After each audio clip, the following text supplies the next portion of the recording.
migrating. Um, the evidence is not yet very strong up until this point, but somehow in some of the data collection that we have done, I was quite surprised also to find out that even if young people have these intentions of leaving, they also have intentions of coming back. But of course, that is always an open-ended thing, no? Because even among our migrant workers, initially they would say that they will only work abroad for 1 contract, 2 contracts, 3 contracts. But then somehow after a while, it's like they get used to working abroad. Okay? The families here also get used to a certain level of lifestyle.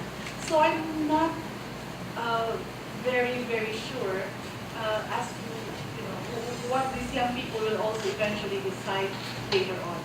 But I think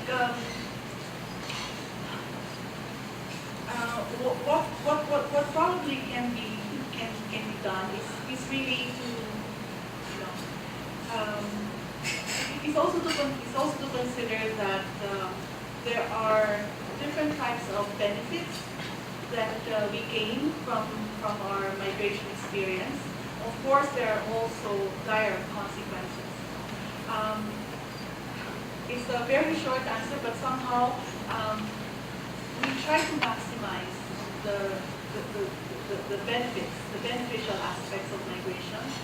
Try to do something here in the Philippines that will encourage people to return, and would give people the sense that it's actually possible to have a good life here. Because I think from the many conversations that we have with different types of migrants, the one thing that I found very disturbing is that it seems that a lot of people don't seem to think that it is possible to have a good life in the Philippines. Para sa akin po yun yung parang pinaka-challenge. We talk with migrants who have experienced a lot of difficulties abroad, including those that have been in traffic light situations. And yet at the end of the conversation, the first question that they would ask is, Ate, paano po yung passport ko? How do I get it back? And then, saan kaya ako pwedeng makapunta ulit? Okay? No, so sometimes actually as a researcher, of course we are not counselors, no? But at some point, may conversation with na, Ate, diba, gagaling nyo lang ng Syria, ganito po yung naging karanasan ninyo. Baka naman may pwedeng gawin dito sa Pilipinas. So I think actually, if people leave, I think in a sense it's not exactly bad, but if they return and they return also with the experiences, with perspectives, and with other types of experiences that would also help us, then that would be for the benefit of all. Pero sa akin po yung parang challenge is, for the people who are here and for the people who are considering leaving the country, sana naman po hindi nila mapag-isipan na wala nang mangyayari if they stay here.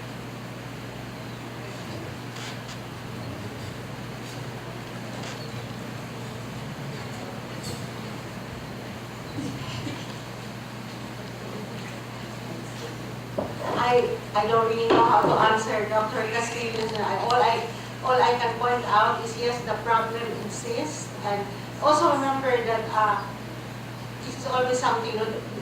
We are not blaming the poor for the rapid growth of the population. What is for them sometimes having many children is an economic strategy. It of course in the end, in the long run, it really boomerangs on them. But pag madami akong anak, madaming maglilimos, will have many children who will work, but they realize that the poverty they are experiencing will only be inherited poverty.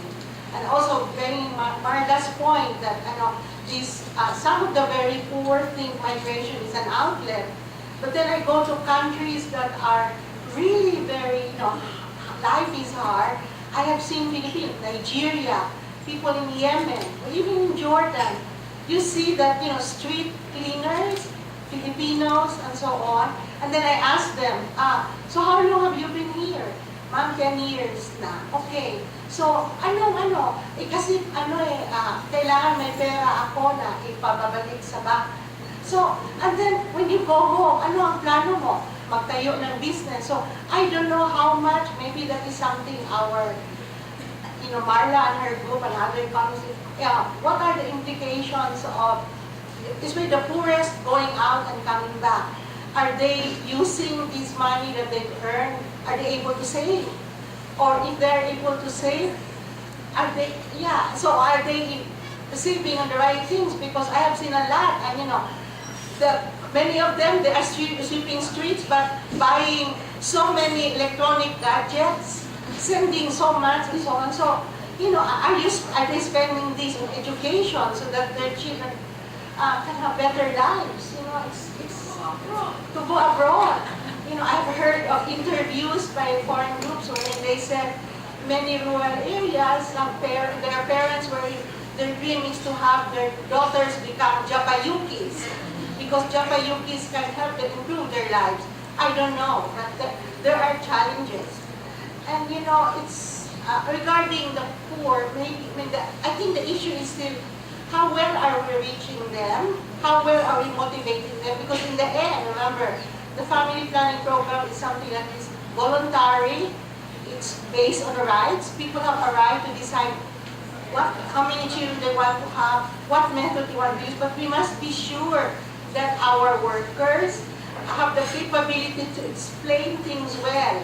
What are the risks to you in terms of health, in terms of economics? What are the different methods available? And also, that's why I try to put in some of the cost issues, because theoretically, cost is something the Philippines can address. The point is that because of politics, because of shenanigans upstairs or whatever, resources do not reach the lowest levels of services. So you have all this demand generation, but the services, the commodities are not there. So the poor goes to these clinics, there are no services.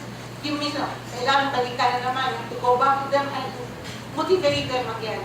And it is easier to convince an educated person, this is what you should do, and so on. And also, if they want to have, at least they have some resources.